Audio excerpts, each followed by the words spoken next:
you guys. So today we're going to talk about hot peppers, and if you do germination test on something, can you plant these, or do you need to toss them and start over from scratch? So let's talk about it.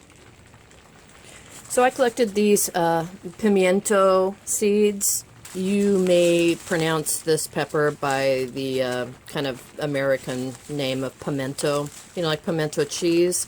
This is a small to medium size little, like a cherry pepper that is sweet and hot. Sometimes they are called cherry sweet hot peppers. These are so good, stuffed with, you take prosciutto, like a piece of prosciutto, take a little piece of Parmigiano Reggiano, the real parm, then you wrap the prosciutto around it, and then you hollow out the little pepper. They're like tiny little bell peppers, and you know, you take the seeds out and stuff inside, put it inside, soak it in a mixture of olive oil and vinegar, and wow, knock your socks off. But anyway, I digress. That's why I grow these. I saved the peppers, seeds myself, from some that I grew a couple of years ago, and I wanted to know if the seeds were still good, because if you notice, I did not write the date on here, which I saved them. So I did a germination test just on a wet paper towel over the course of 10 days, and lo and behold, they have sprouted. So the question is, do I need to start over, or can I plant these? And the answer is yes, you can plant these. So we're going to go ahead and give 3 rows a try.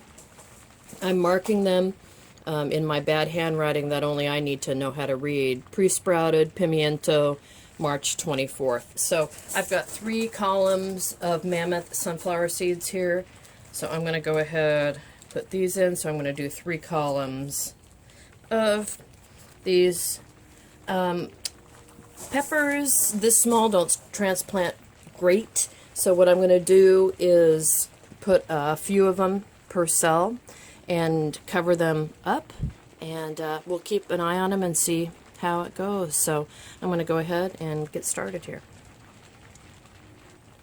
What you'll do is gently, if you can, let me get up here closer, coax the root system out of the paper towel, or what you can do is just tear a piece of the paper towel out, so you've got the paper towel with the little sprout, and go ahead and plant that. And so I'm going to see whichever is best. I'll give it a little kind of pull, and if the paper towel says forget it, I'm coming with you, that's okay. I'm going to go ahead and plant these.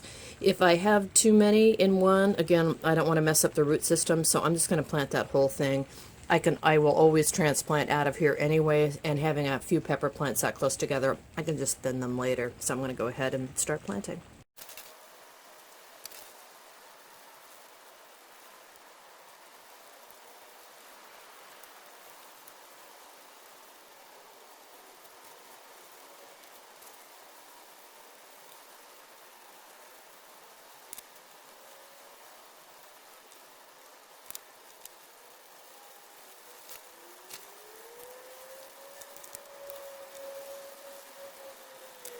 Alright, so I transplanted all from this paper towel.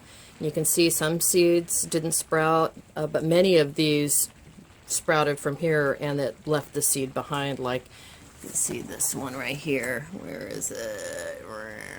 Still has a seed attached at the top. So what I'll do with the rest of this column is I'm going to go ahead and just throw some seeds in here. And you might ask, why didn't you just use these seeds? You've got a ton of them. Why didn't you just do that? Well, for a couple of reasons. First, I wanted to make sure that they were good to go. But the second thing is that I always overplant or overseed. Or grow too many seedlings because I give them away. You can give them to your local food bank. You can give them to your neighbors, your friends, whatever. So I am a big seed sharer, and I collect so many every year that just makes life more fun. So there you have it, and we'll check back in a few days, make sure everybody got a good grip and their roots are working here, the root systems are working, and if they start to die, then you know I've always got these seeds, and I'll go ahead and plant them up. So yeah, we'll check back in a little bit.